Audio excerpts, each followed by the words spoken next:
صفحات من حياتي وتراني عظام مهشمة وأعصاب مقطعة وأمراض مزمنة وجوارح مفقودة، سببها رحلة العذاب في سجون الطاغية. انت قاعد تصور ابو خنجر واللي حوله وهو زعيم عصابه داخل السجن، واحد يشيل الفوطه المنشفه وواحد يفتح له الحمام. المهم احنا ما خلينا دعاء غير ندعي الله.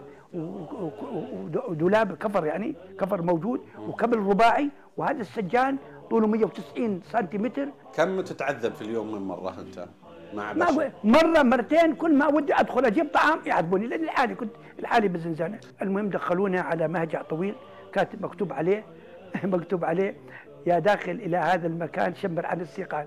انا كنت اظن ماخذينها طالع عليه اسعاف انه للاعدام، انهم ياخذون المكان مشان يعذبونا. عفوا، انت سالتهم خلال هالسنه او سنه وزياده اللي ما فيها زياره، سالتهم هل كانوا يعرفون اين انت وش لا ما حصل؟ قال، لا هي زوجتي يعني يوم انها قابلتني قالت لي: الان اطمئنت انك حي.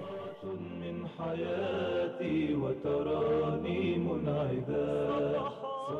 تلكم هي قصة الشيخ حسن بن حمد الطحان من مشايخ عشاير النعيم. سطر العمر عليها.